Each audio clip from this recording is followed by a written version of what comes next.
nin ma masro nga nyamu da frani miniti bi sabaye yeleman kaw fe an ga foli ni walimando be awye amun me lajel la wala sa kuna funu be soro malikun ka ani jenfan ro kun ka ni atma sele bi bamananga kuna funi na atma baye kele an kuntigi Mahamadou kisi nama be ama haka bangeli sankume okumu konna la groupement des leaders spirituels musulmans du Mali nyama ye nyoronye ke togomna ka se ka dakun kerenkerenin do di mauludu okumu konna la odi aka bi bamananga kuna funi na atma baye mumena wala wala awi soni konna la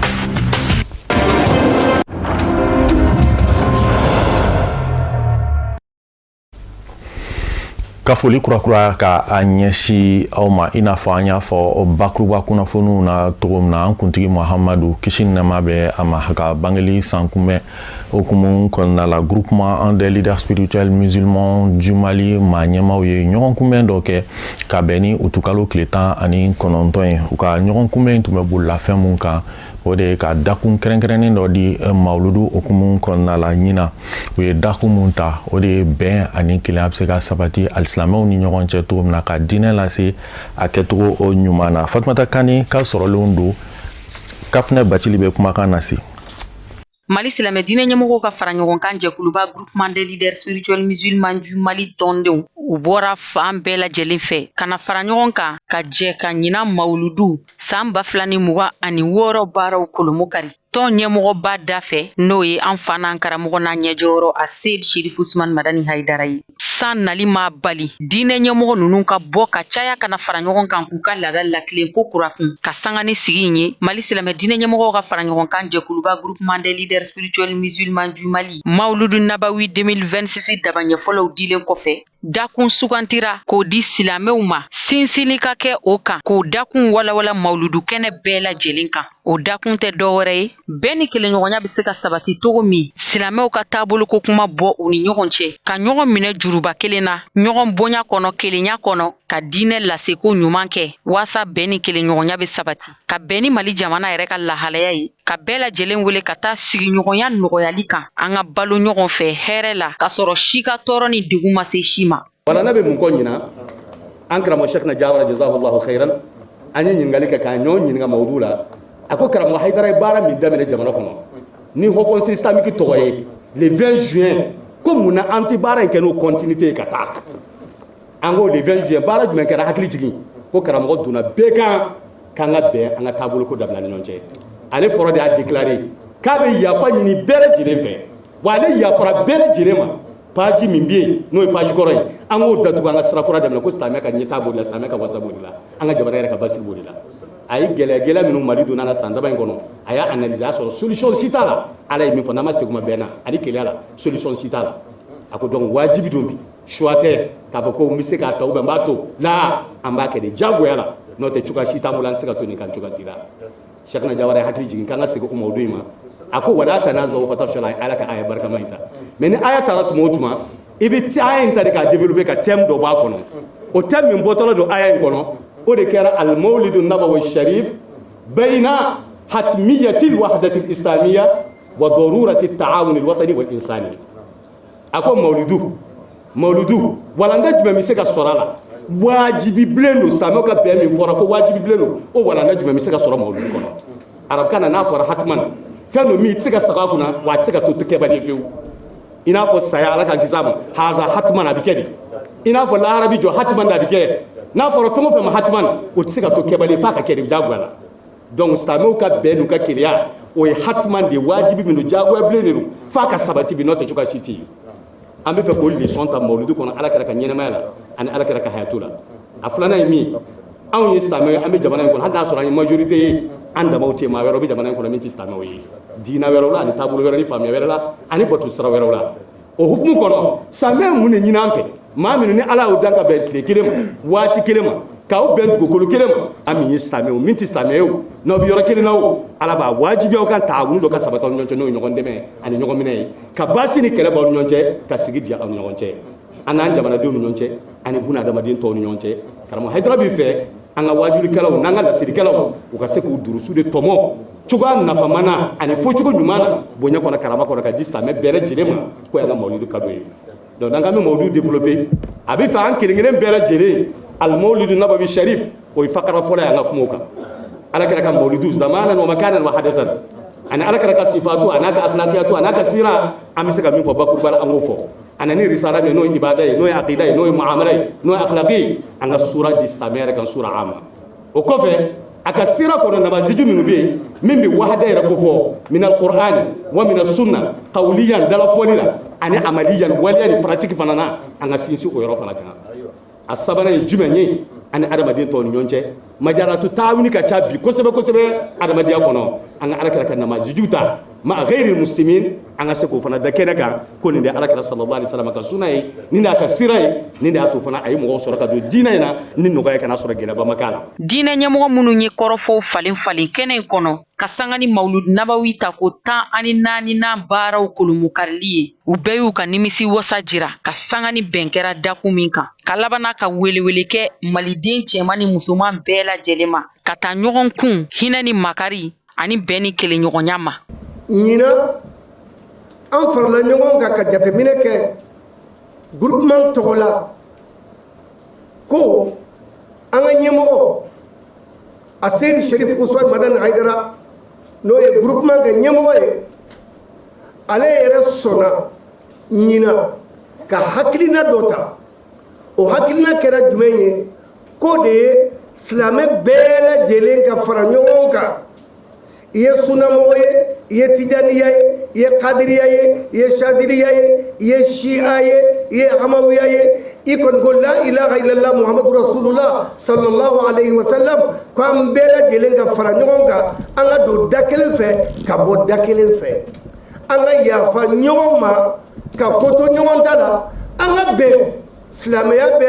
bɛnbaliya kasi jugu min na an ka jamana kɔnɔ ko an ka kɛ sababu ye ko k'o ɲɛji cɛ a y'o ŋaniya ɲumanya min ta ka silamɛya sɛgɛrɛ an ka jamana in kɔnɔ yan ala sɔnna wele bilala silamɛw ma silamɛw ye wele kan jaabi u fana sɔnna a don palais de la culture la bɛɛ ye ɲɔgɔn sɔrɔ yen ka palais fa fo kɛnɛma an b'a fo la ka waleɲuman dɔn k'a barikada o de kama ɲinan tɛ an y'a kɛ bɛn ani kelenya kan groupement tilala ko k'a fɔ président ɲɛna k'a fɔ ɲɛmɔgɔ ɲɛna ko i ye nin hakilina in min ta ka ɲɛsin silamɛw ma ka ɲɛsin jamana in ma ko an b'i kɔ a la wa an b'i dɛmɛ a la fo ka taa fɔ ko min kɛra o de kama u y'a tɛmu kɛ nin ye i n'a fɔ komi san tɛmɛnenw na daku min sugantira ɲina mali silamɛ diinɛ ɲɛmɔgɔw ka fara ɲɔgɔn kan jɛkuluba groupement des leaders spirituels musulmans du mali fɛ ka sangani tɔn ɲɛmɔgɔba a seyd sherif usman madani haidara ka bilasirali a n'a ka jɛn ye dakun sugantira ka bɛn bi tile lako ma kɛrɛnkɛrɛnnenya la mali jamana bɛ ka waati min latɛmɛ n'a mago bɛ bɛn ni kelenɲɔgɔnya sigiw ka se ka kɛ lafiya kɔnɔ taabolo ko tɛ diinɛ ko tɛ hali n'an ma ɲɔgɔn sɔrɔ nin si la an jɛn bɛ buna adamadenya min na k'o minɛ juruba kelen na ɲɔgɔn bonya ni ɲɔgɔn dɛmɛ kɔnɔ waasa bɛn ni kelenɲɔgɔnya bɛ se ka sabati mali jamana kɔnɔ dakun min sugantira GLSM fɛ tɔnden bɛɛ lajɛlen de sɔnn'a ma ka bɛn a kan bawo ni laɲini bɛ a la o de ye ka se ka bɛn ni kelenɲɔgɔnya sabati silamɛya diinɛ taabolow bɛɛ lajɛlen ni ɲɔgɔn cɛ diinɛ ɲɛmɔgɔw bɛ se ka mɔgɔw wele cogo min ka na dali masa ka diinɛ ma ni kodɔn ni faamuya ye ka sɔrɔ a ma kɛ ni kɛlɛ ye a ma kɛ ni jagoya ye i n'a fɔ komi o misali ɲuman yera muhamadu mustafa la cogo min wa an muso kuma dira ma muso tɔgɔ la muso an jɔyɔrɔ ka bon nin tɛmu in baara la kosɛbɛ an jɔyɔrɔ ka bon a la kosɛbɛ n'an ye Allah subhanahu wa ta'ala ka aya dɔ lajɛ wa min ayatihi an khalaqa lakum min anfusikum azwajan litaskunu ilayha ala ko k'ale ka kabako dɔ ye a ye aw furu ɲɔgɔn dan ka bɔ aw la n'o ye furumuso ye ala ko k'a y'o kɛ mun kama cɛw ka se ka hakili sigi ni basigi sɔrɔ ni muso ye o tuma na madama nin jɔyɔrɔ ni Allah subhanahu wa ta'ala y'o di anw ma n'an k'an bi baara kɛ ni nin ye anw jɔyɔrɔ bɛ bonya nin ko in na kosɛbɛ cɛ minnu tɛ taabolo kelen na anw ka musoya hakili ɲuman ala ye nin jɔyɔrɔba min d'an ma an bɛ se k'u kɛ ni u dusukun ka ɲɔgɔn kanu u ka taama ɲɔgɔn fɛ u ka ɲɔgɔn kunkow kɛ an denw an de bɛ se k'a kɛ o tɛ taabolo kelen ye mais u ka ala ka nin juruba kelen minɛ an yɛrɛ musomanw an de bɛ se ka ɲɔgɔn bolo minɛ ka kɛ ni misaliya ye ka Allah subhanahu wa taala k'a ka nin ayaba in k'a baara. Vraiment an sewara kana fara an faw kan u ye nin baaraba in min kɛ kɛrɛnkɛrɛnnenya la an fa n'an karamɔgɔ Seyid Sherif Usman Madani Haidara a bɛ waati jan bɔ a bɛ taamaw la an ka jamana in kɔnɔ yan a donna taabolo bɛɛ lajɛlen kan pour que maaw bɛ se ka don da kelen fɛ ka bɔ da kelen fɛ a yɛrɛ wulila ka taa se fo sunnamɔgɔw ka siège la bɛn ɲinini keleya ɲinini kama donc n'a fɔra ko ɲina mawludu o thème fana taara ka kɛ bɛn ni keleya kama pour que mawludukɛlaw maa o maa bɛna wajuli sigi kɛnɛ o kɛnɛ bɛna sigi bɛɛ k'i jija i ka kuma bɛn ni keleya kan n'i bɛ maa wɛrɛ jaabi a ka hakilina la i k'a kɛ bonya ani karama kɔnɔ i n'a fɔ kuranɛ y'o fɔ an ye cogoya min na. Sigi in senfɛ silamɛ diinɛ ɲɛmɔgɔw ka fara ɲɔgɔn kan jɛkuluba groupement des leaders spirituels musulmans du Mali tɔndenw u ye hakili jigin kɛ mawludu yɛrɛ ɲɛnamayali fusamanciya kan bɛn ni kelenɲɔgɔnya kumaw fɔra fo ka taa se ɲɔgɔn dɛmɛ kɔrɔ donni ma. Mali silamɛ diinɛ ɲɛmɔgɔw ka fara ɲɔgɔn kan jɛkuluba groupement des leaders spirituels musulmans du Mali ma ɲɛma an fa n'an karamɔgɔ a Seyid Sherif Usman Madani Haidara a yɛrɛ kɛlen kɔfɛ ka kɔrɔfɔta a ye foli ni waleɲuman dɔn kɛ ka ɲɛsin tɔnden bɛɛ lajɛlen ma ka silamɛ diinɛ ɲɛmɔgɔw bilasira ni hakilina ɲuman caman ye ɲina mawludu dakun walawalali togo kan sigi ka sɔrɔ ka kun cɛ ni fatiya tali ye ka dugawu don kɛ Mali bɛn ni kelenɲɔgɔnya ni basigi kama ani samiya sanji hɛrɛman sɔrɔli o ka se ka shuru ka caya ka labɔli kɛ. Groupement des leaders spirituels musulmans du Mali ma ɲɛmaw ka ɲɔgɔn kunbɛn okumu kɔnɔna la mawludu okumu kɔnɔna la Mali silamɛw ka jɛkuluba conseil islamique ma ɲɛma groupement des leaders spirituels musulmans du Mali ma ɲɛma alisilamɛya dɛmɛtɔn ansaru ɲɛjɔyɔrɔ an karamɔgɔ Seyid Sherif Usman Madani Haidara ye laseli minnu kɛ an ka ɲɛma dɔw fɛ. Ola an b'aw fo ka wale ɲuman dɔn an karamɔgɔ ninnu farala ɲɔgɔn kan ka mawudu min labɛn mawudu in diyara an ye an ɲɛna an bɛ fɛ an ka baara k'a ka tiɲɛ yɛrɛ la tiɲɛ baara in tɛ foyi ye fɔ mɔgɔ n'i ko i bɛ Ala dɛmɛ ni jɔli de bɛ se k'a dɛmɛ i b'i jɔ ni sigili de b'a ɲɛ i b'i sigi ni dali b'a ɲɛ yɔrɔ min na Ala kama i b'i da yen mais an ka da la an ka kɔlɔsi ninnu tɔgɔ wɛrɛ tɛ fɔ a la Ala kɔ dɛ mais Ala ɲɛ bɛ an yɛrɛ la a b'a dɔn an ye jɔli ye o la n b'a dɔn Ala b'an sara n'an ŋaniyaw de ye wa dugawu ninnu bɛ jaabi ni ŋaniyaw de ye a ye min fɔ an bɛ cɛsiri yan don min na k'a fɔ an k'a lajɛ an ka jamana in kunna wolo diinɛ jamana Mali don karamɔgɔ jamana kun ye yan ye a mɛnna bi tɛ Tombouctou bi yan de Jɛnɛ bi yan de Segu bi yan de Kayi bi yan de a tɔgɔ ye di Banamba bi yan de Murujan bi yan de o n'a ɲɔgɔnna caman n'an da ma se ka min fɔ nin bɛɛ ye karamɔgɔba sigiyɔrɔw de ye ani karamɔgɔbaw kɛyɔrɔw ye mais i mana ye Ala y'a ɲɛ u bolo u ma kafa u y'u yɛrɛ dɔgɔya maa o maa mana kafa Ala ɲɛ b'i dusukun na Ala b'i dɔgɔya don dɔ la an cɛsirila nin bɛɛ in na ni aw ka dɛmɛ de nin yɔrɔ in na minnu cɛsirila Ala ɲɛ bɛ bɛɛ la gundo ni bange na pour que silamɛw bɛ se ka don da kelen fɛ ka bɔ da kelen fɛ n b'a fɔ n bɛ segin a kan an ka wuli ka jɔ dɔw bolo ko o conseil ko de don an ko non u bɛ fili la o conseil ko tɛ an ka cɛsiri ye silamɛw ka se ka bɛn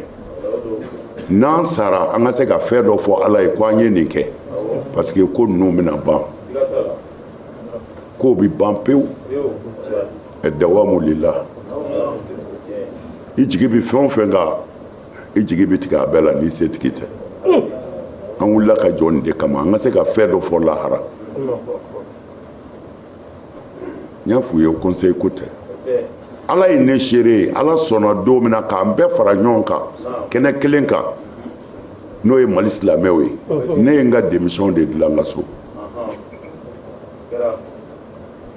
ka n kanuɲɔgɔnw ni n dɛmɛbaaw wele n ko n b'a ɲini aw fɛ Ala kama Ala sɔnna ka nin kɛ ne balolen ɲɛna n bɛ fɛ ni n tilala n ka discours la n bɛ n ka démission di n ko ne yɛrɛ sɛgɛnna n bɛ fɛ ka reposer n bɛ fɛ ka n sen bɔ ko dɔw la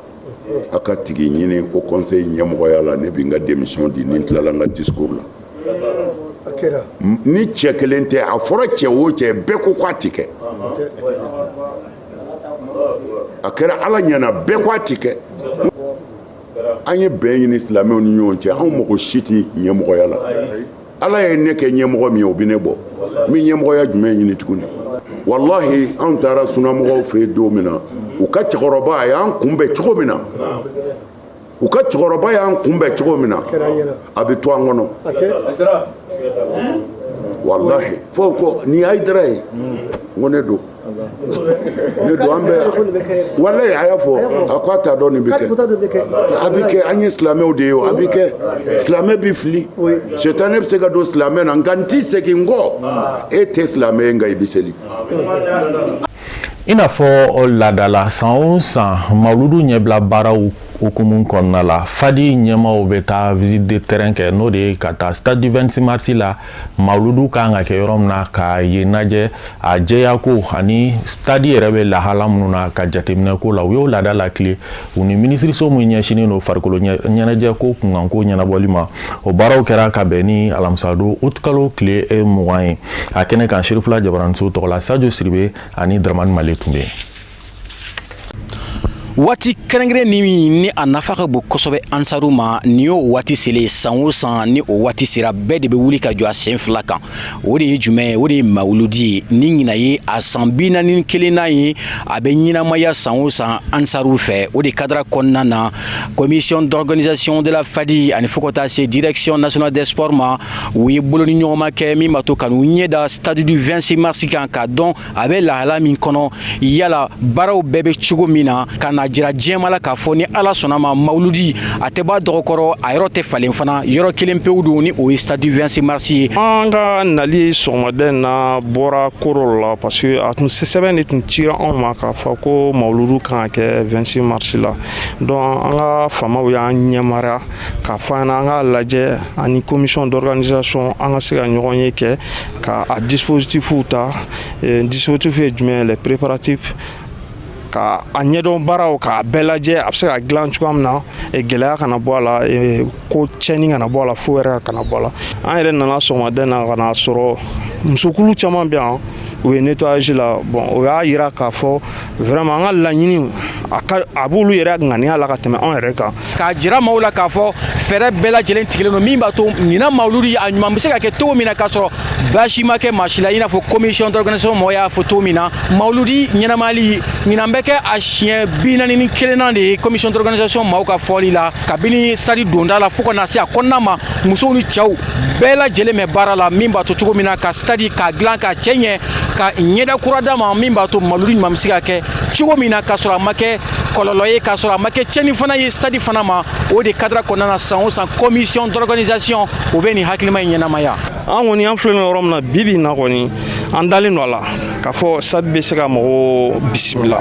mais bisimila cogo de bɛ yen parce que jama n'i ko jama ye bɛɛ de wele bon bɛɛ n'a hakilina bɛ na fɛnɛ quoi hakilina kolon bɛ maa la an b'a ɲini fɛ vraiment i kana se an kɛnɛ kan quoi parce que yan ye badenya de ye yan ye silamɛya yɔrɔ de ye yan ye duwawu kɛ yɔrɔ de ye an b'a ɲini duwawu min na sabati yan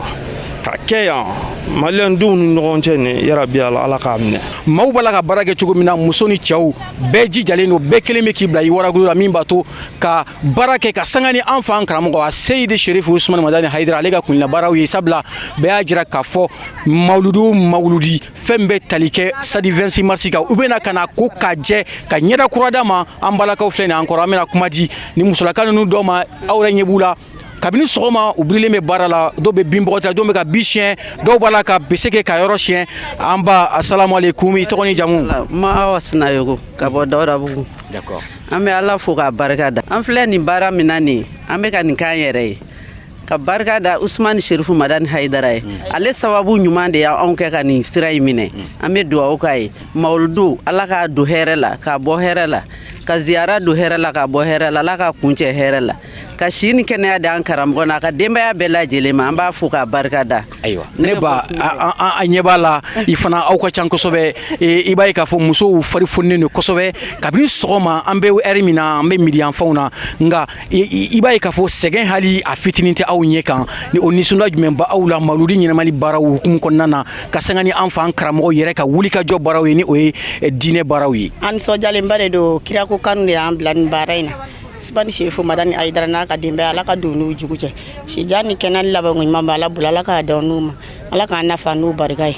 mawuludu kɔni a nisɔndiya tɛ se ka ɲɛ ka ban mawuludu Ala k'a don hɛrɛ la k'a bɔ hɛrɛ la ka zara don hɛrɛ la k'a bɔ hɛrɛ la Ala ka don a n'an jugu cɛ assalamu alaikum an balakaw tɛmɛnen ka bɔ yen an y'a fɔ an ɲɛna cogo min na cɛ ni muso bɛɛ de wulilen bɛ ka jɔ nin ko la min b'a to mawuludi ɲuman bɛ se ka kɛ cogo min na ka sɔrɔ a ma kɛ basi ye alors an bɛna kuma di an balimakɛw ma u yɛrɛ fana b'a la ka wulikajɔ min kɛ nin ko la min b'a to mawuludi ɲuman bɛ se ka kɛ cogo min na kabini sɔgɔmada joona aw bɛɛ bɛ yan nɔ salamu alaikum ne balimakɛ e k'i tɔgɔ ni jamu f'an ye waalaikum salam warahmatullahi wabarakatuh ne tɔgɔ Usman Ahmad Daw alhamdulillah ما فو اللهم صل على سيدنا محمد الفاتح لما أغلق والكاتم لما سبق ناصر الحق بالحق والهادي إلى صراطك المستقيم وعلى آله حق قدره ومقداره العظيم أما الله فوق على بركة دكالا ولين مندو مسامين سناك بدون يرانيني أو بلا جليلا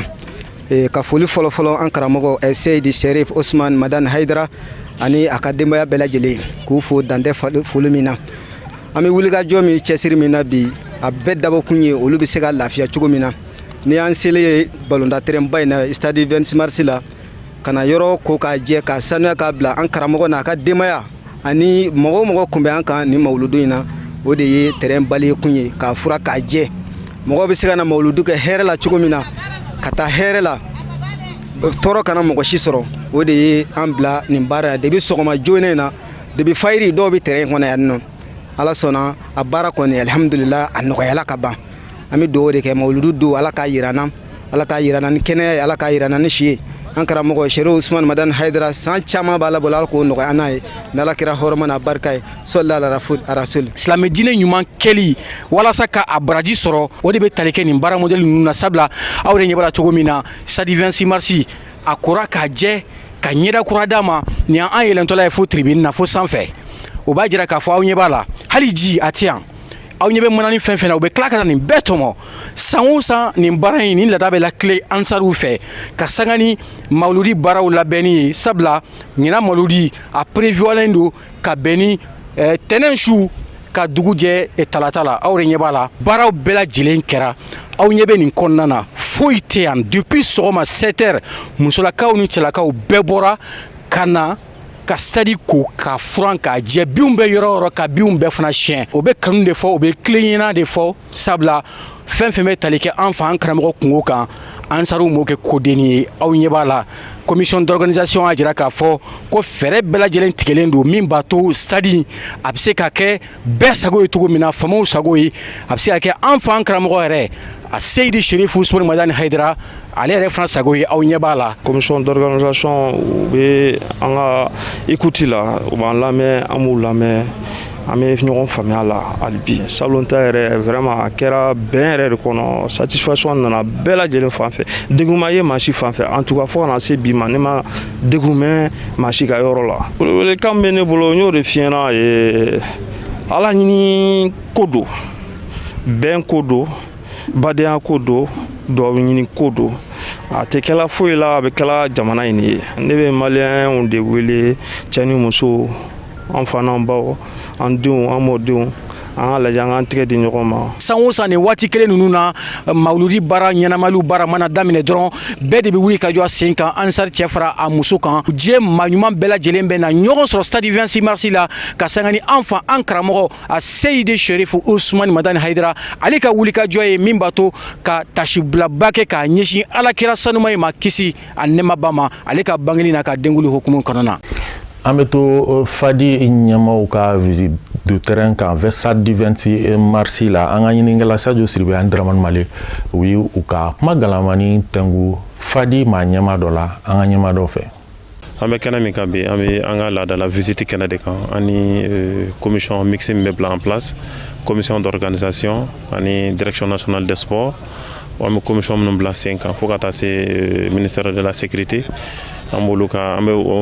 o commission ba in an b'olu ka visite kɛnɛ de kan bon an yɛrɛ nana yan bi vraiment n'i ye terrain jateminɛ an nisɔndiyala kosɛbɛ an ka nisɔndiyala fɔlɔfɔlɔ kɛra mun ye baara caman kɛra surtout terrain kɛnɛmana na terrain entouragé ninnu na san tɔw la Ansarudine bɛ gɛlɛyabaw de sɔrɔ a la an bɛ bɛnniw louer an bɛ bɔgɔcɛlaw cɛ ka na bɔgɔw kɛ ka yɔrɔw gere mais vraiment ɲina an nisɔndiyara kosɛbɛ an y'a caman kɛra malgré que an ye dɔɔnin kɛ sa an yɛrɛ ɲɛ bɛ musow la kɛnɛ kan et puis cɛw bɛ baara la fan bɛɛ fɛ mais a effort ma salon ta bɔ bon min kɔni bɛ yen ɲina an bɛ a fɔ k'a fɔ nisɔndiya dɔrɔn de bɛ yen parce que an nana an ye ɲɔgɔn faamu an ka sigi fɔlɔ kɛla direction na an ye ɲɔgɔn faamu gɛlɛya foyi ma don an ni ɲɔgɔn cɛ an b'a dɔn fana gɛlɛya foyi tɛna don an ni ɲɔgɔn cɛ parce que déjà espérance bɛ yen danaya tɛmɛna ani u ni ɲɔgɔn cɛ déjà n'o ye commission d'organisation ani direction nationale des sports donc an b'o visite kɛnɛw de kan an yɛrɛ ɲɛ b'a la visite yɛrɛ ma mɛn an y'a daminɛ dɔrɔn et puis an nɔgɔyara parce que an ye ɲɔgɔn faamu point caman na quoi donc an kɔni bɛ min fɔ mawuludu kɛra bɛɛ ye ɲinan mawuludu fɛn kura caman b'a kɔnɔ labɛn caman bɛ yen minnu bɛ yɛlɛma don minnu bɛ danfara don ani san wɛrɛ taw cɛ ani san tɛmɛnen taw cɛ k'a daminɛ fɔlɔ an yɛrɛ ɲɛ bɛ mise en place mɔgɔw la u bɛɛ bɛ kɛnɛ kan ka taa se sécuritéw ma ka taa se accueil mɔgɔw ma maintenancew u bɛɛ bɛ kɛnɛ kan déjà disposition bɛɛ ta la ka ban donc an b'a dɔn k'a fɔ wasa bɛ sɔrɔ bon min changement min kɔni bɛ yen depuis salon o daminɛna an karamɔgɔ yɛrɛ y'a ɲini an fɛ terrain ba in n'o y'u ka gazon yɛrɛ sanfɛla ye k'a fɔ an ka gazon sanfɛla to yen balontannaw ye an ta bɛ se ka ɲɛnabɔ k'a sɔrɔ o tɛ bon an yɛrɛ organisation an yɛrɛ y'a labɛn salon cogo min na hali n'i y'a di organisation yɛrɛ ma bi an yɛrɛ tɛna s'a ma bilen parce que o yɛrɛ kɛra an bolo décoration dɔ ye ka événement yɛrɛ ka harmonie ba dɔ di fɛngɛ ma hali n'u ye terrain gazon sanfɛla yɛrɛ d'an ma bi n'i y'an bila an sago la an yɛrɛ t'a fɛ bilen quoi parce que an y'a ye k'a fɔ jɛw yɛrɛ ka ɲi ka tɛmɛ hali kɔrɔlen kan donc vraiment an bɛ min ɲini bɛɛ fɛ mais min kɔni b'a la o de ye k'a fɔ bɛɛ ye u ka organisation mɔgɔw suit kɛnɛ kan ni min bilala yɔrɔ min na o ka bila o y'an ka kuma kɔrɔ an bɛ segin a kan surtout ɲinan t'a la tribune tilalen don yɔrɔ dɔ ye tribune dɔw bɛ yen nɔ o y'an ka quartier d'honneur de sigiyɔrɔ ye o bɛna tila k'a yira mɔgɔw la k'a fɔ quartier d'honneur bɛ ne bolo n bɛna taa n sigi chaise kɔnɔ n bɛna taa n sigi fauteuil kan yɔrɔ bɛɛ ye fauteuil ye an ye tribune yɔrɔ dɔw bɛna bila spécialement quartier d'honneur de kama donc an bɛ min kɔni gɛlɛya ɲina o ka faamu o y'o de ye bon terrain kɔnɔna fana orientation min bɛ di o ka respecter terrain donda ko la n'i nana i k'a ɲɛɲini fɔlɔ min de bɛ yen donda yɔrɔ jumɛn parce que donda ko bɛ se ka gɛlɛyaba de se mɔgɔw ma n'i ko fo i k'a yɛlɛ terrain kɔnɔ parce que e bɛ se k'a kɛ quartier d'honneur de bɛ e bolo mais an b'i bila ka na tribune na direct ka n'i bila i ka place d'honneur la o yɛrɛ place dɔw yɛrɛ emplacement ka ɲi ka tɛmɛ fauteuil yɛrɛ kɔnɔna kan donc an bɛ fɛ mɔgɔw k'o faamu kosɛbɛ et puis an ka invité d'honneur k'o faamu kosɛbɛ o bɛ diya an ye kosɛbɛ olu ye 26 mars de bon lakanako la an y'o de fɔ anw ka jama in ye jama ladamunen de ye jama sabatilen don Sherif Usman Madani Haidara ka jama de don gɛlɛya t'olu ka sécurité ko la olu yɔrɔ yelen yɛrɛ ye lakana yɛrɛ ye fɔlɔ donc o la a mana kɛ cogo o cogo fɛn fitinin dɔw bɛ se ka y'a kɔnɔ bolofɛnw mɔgɔw kɔni n bɛ min fɔ dɔrɔn mɔgɔw k'u bolofɛnw kɔlɔsi jamala ko de don bolofɛnw tunu ka ca et puis u k'u janto muso minnu bɛ na u k'u janto u ka denmisɛnninw na u k'u ka denmisɛnninw magɛrɛ u yɛrɛ la san o san an bɛ gɛlɛya min sɔrɔ organisation bɛ gɛlɛya min sɔrɔ o y'o de ye matériel bɛ tunu bon malgré que commission dɔ bɛ yen minɛn minnu bɛ tunu ka se k'u fara ɲɔgɔn kan den minnu bɛ tunu ka se k'u fara ɲɔgɔn kan mais o n'a ta bɛɛ an bɛ gɛlɛya sɔrɔ a la mais fɛn min ye sécurité ko yɛrɛ ta kɔni non mɔgɔ tɛ se ka an tɛ foyi kɔni fɔ la an hakili la o sabatilen don san o san ni ko bɛ ka yiriwa ka taa fɛ dɔ bɛ fara i kan i bɛ fɛn o fɛn kɛ i bɛ dɔ fara a kan voilà mais k'a fɔ fɛn wɛrɛw de bɛ yen ko sécurité bɛ renforcer o n'a ɲɔgɔnnaw de kama non o tɛ yen menace foyi tɛ mawuludu ko la menace foyi tɛ mawuludu ko la mawludu kɔni ye événement dɔ de don ni ala sɔnna san o san a bɛ kɛ voilà on est déterminé on est engagé mawludu kɔni a bɛ kɛ ni ala sɔnna san o san quoi menace foyi tɛ mawludu ko la quoi.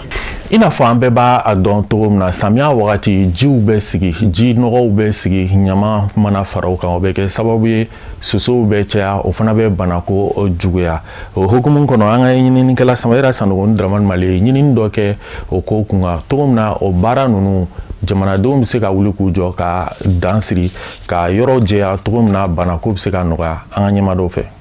Samiya ko in sanuya vraiment ko nɔgɔma tɛ ka d'a kan bibi na bɛɛ de kan k'i cɛsiri kɛnɛya kan parce que samiya kɔnɔna na jinɔgɔw bɛ jɔ yɔrɔ fɛn o fɛn na ani kɔlɔlɔw de don soso b'a la Mali kɔnɔ bibi na sumaya kɛlen bana sugu dɔ a kɛlen bɛ maliyɛnw sigiɲɔgɔn de ye donc bana bɛɛ sun ye nɔgɔ de quoi adamaden n'i ma sanuya i b'a bila i kunna k'i ni bana de bɛ ka yala sogo bɛ fura semaine o semaine k'a ɲama cɛ ka taa bɔ semaine o semaine et puis encore caniveau fɛn o fɛn bɛ yen a bɛɛ bɔra commission y'a bɔ sɔrɔsiw bɛ travaux mun na sira kan fɛnɛ o tilara tuguni yɔrɔ fɛn o fɛn kun calen bɛ yen ka a siradaw labɛn ka tila ka caniveau bɔ encore donc kɛnɛ ka mi u fo o la Dieu mairie tɔgɔ la donc an ka jitɔn yɔrɔ fɛn o fɛn bɛ yen tiɲɛ na kangari dalen don parce que ji lahutaw de bɛna kuma bɛɛ ni san kulula dɔrɔn an ye kangari da denmisɛnninw bɛɛ k'i mabɔ kɔdaw la bagangɛndenw bɛɛ kana bon foro kɔnɔ yala dɔw bɛ a interdit don mɔgɔ la sisan parce que ka d'a kan bin t'u la jiw bɛ yɔrɔ bɛɛ la donc ala m'an kisira n'i tora ka taa cogo dɔ la ni mɔgɔ tɛ a bɛ kasara lase mɔgɔnifin ma dɔgɔtɔrɔso sana ma nɔgɔn dɛ ji b'a la wa soso cinda ministère de la santé m'a fɔ ni kɛnɛ fɛnɛ kan donc ji nɔgɔ ko kini bɛɛ sigilen n'o kan nɔgɔ man ɲi jiw n'o jiw tɛ bɛ nɔgɔ man ɲi donc mairie fɛnɛ kɔnɔ an y'an ka baaraw kɛ yirituru fɛnɛ bɛ ka kɛ tuguni an bɛ eaux et forêts fɛnɛ fɔ la an ye yirifɛnw sɔrɔ yiriw bɛ ka turu même poste vraiment sɔrɔsiw mun bɛ sécurité la an bɛ bɛɛ fɔ ni kɛnɛ fɛnɛ kan bɛɛ kini bɛ k'i seko kɛ jamana ko la parce que communauté tuguni jamana de don donc o yɔrɔ na n bɛ foli kɛ nin yɔrɔ in na tiɲɛ na an dɛmɛbagaw ani mairie baarakɛlaw ani jeunesse ani dugutigilakaw n bɛ bɛɛ fo nin yɔrɔ la. walasa ka diɲɛ fan wɛrɛ kibaruyaw dɔn an ka Amadu Kamara lamɛn.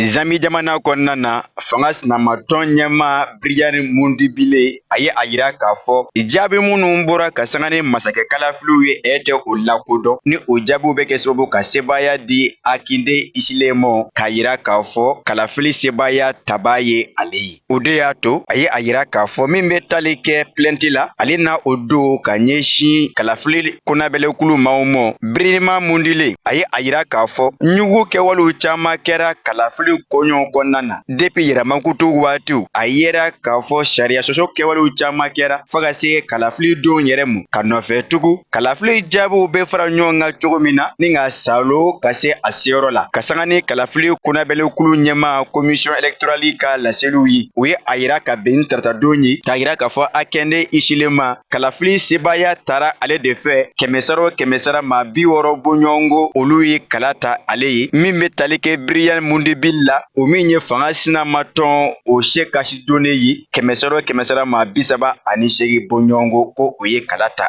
nansaralatɔnba Union Européenne ka ciden kɛrɛnkɛrɛnnen dɔw olu ye u ka kamanagan yira ka sanga ni nin kɛwale ye min kɔnɔna na a ye mɛn k'a fɔ kalafiliw ma kɛ jɛlenya ani tilennenya kɔnɔ a labanna k'a yira k'a fɔ maa minnu bɛ suganti ka bila kalafili don baaraw la ko olu caman ka jaabiw ma lasago lasagocogo ɲuman na i n'a fɔ a bɛ laɲini sariya fɛ cogo min na a ko o bɛɛ lajɛlen bɛ se ka kɛ sababu hali bi ɲugu min fɔtɔ don ni ka o sɛbɛntiya k'aw ladɔnniya k'a fɔ Zambi jamana kɔnɔ masakɛ kalafiliw a kɛra ɲɔgɔn sama caman kɔnɔ baw maa 11 bɔɲɔgɔnko nɛgɛ kɛra olu tigɛ la minnu fan bɛɛ lajɛlen ye fanga sinamatɔn tɔndenw ye.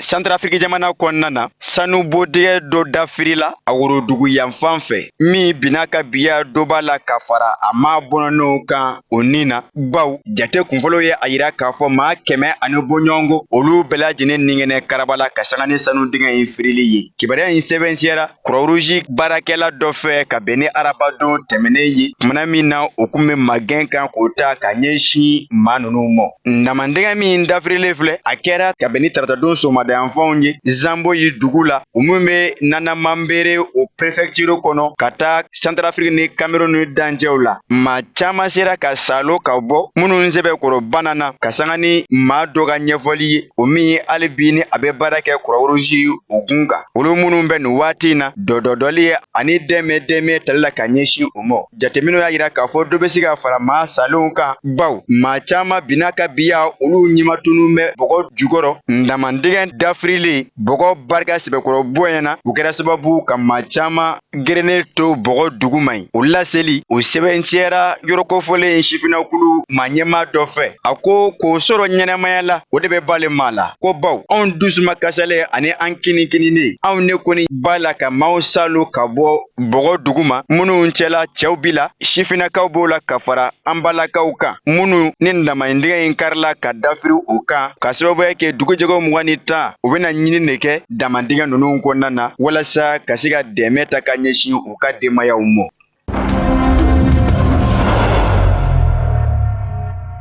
Liberia jamana kɔnɔna na Joel Howard Taylor o min kun ye Liberia jamana masakɛ dangan ye a minɛna kiiritigɛlamɔgɔw fɛ ka bɛn ni arabadon ye ka sanga ni sɛgɛsɛgɛli dɔw ye minnu ye a yira k'a fɔ siga kɛmɛ a la k'a fɔ a ka baara o bɛɛ mɛn ɲɛnaminimafɛnw jagolu ma Liberia jamana kɔnɔ fɔ ka se diɲɛ jamana wɛrɛw ma kibaruya dilasera Liberia jamana o gouvernement fɛ nin kɛwale a kɛmɛ kumana min na Liberia jamana maa ɲɛmaw kɛmɛ ka ninkura fiyɛ kɛlɛ la ka ta ka ɲɛsin ɲɛnaminimafɛnw o jagolu ma Liberia jamana kɔnɔ kumana min na a bɛ ye k'a fɔ o ye tɛgɛ da ɲɛnaminimafɛn tɔni 4 bɔɲɔgɔnko kan kokayini ko don Liberia jamana kɔnɔ o min kɛra kamanaganko ye baw a ɲɔgɔnko ma deli ka kɛ ɲɛnaminimafɛnw kɛlɛli bunnaw kun ka Liberia jamana kɔnɔ ka fara Joel Howard Taylor kan maa saba wɛrɛ minnu cɛla Croate jamana den kelen bi la ani Ukrainien kelen olu fana tɔgɔ fɔmɛ nin kɛwale in na wa ɲinini kɔni b'a la ka kɛ ka ɲɛsin o ma ye diɲɛ fɔnmafɛn ni ka se ka laban k'o kari eko simɔ a si bɛ san 63 bɔɲɔgɔnko la Joel Howard Taylor Charles Taylor o ka sotigimuso kɔrɔ don o min Liberia jamana kɔnɔ chef de guerre kun don ni a labanna ka Liberia jamana o mara ka bɛn ni san 1997 ka taa bila san 2003 la musolaka in labanna ka na kɛ Liberia jamana masakɛ dangan ye k'a daminɛ san 2018 waati fɔ ka se san 2024 ma kumana min na George Weah a bɛ Liberia jamana masakɛya la o tɛmɛnen kɔfɛ musolaka in bɛ deli ka kɛ sénatrice ye k'a daminɛ san 2026 ka taa se san 2018 waatiw ma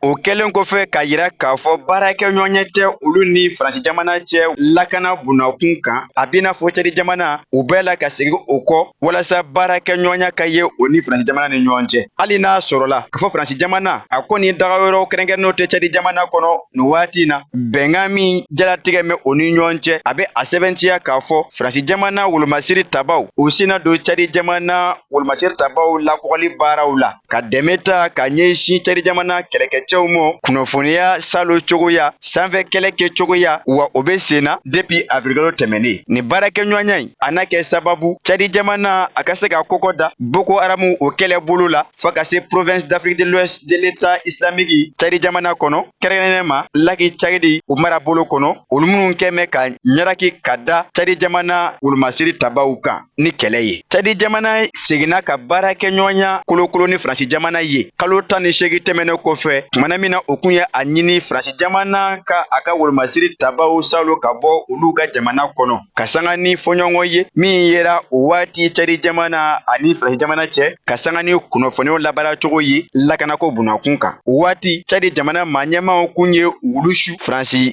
jamana wolomasiri taba maa 1000 bɔɲɔgɔnko la o kɛra ka bɛn ni janvier kalo san 2025 ye o kɛwale kun kɛmɛ sababu ka dansigi san 65 baarakɛɲɔgɔnya la lakanako bunakun bunakun kan min kun bɛ ye Cadi jamana ani Faransi jamana ni ɲɔgɔn cɛ. Nka o waati Faransi jamana maa ɲɛmaaw kun ye a yira k'a fɔ yɛlɛma min filɛ ka don baaraw kɛcogo la o ni Cadi jamana ni ɲɔgɔn cɛ k'o tɛ a yira k'a fɔ ko baarakɛɲɔgɔnya lakanako bunakun kan ko nin y'o bannen ye olu ni Cadi jamana ni ɲɔgɔn cɛ. Foli kɛrɛnkɛrɛnnen bɛ kɛ k'a ɲɛsin an ka technicien ma o fana de bɛ dan sigi bi bamanankan kunnafoniw na minnu sera ka fara ɲɔgɔn kan ka bɛn ni tuma ye ma kunnafoni di so ɲɛmaa so fɛ an ni ce aw ka lajɛliw la a k'an bɛn n'Ala sɔnn'a ma.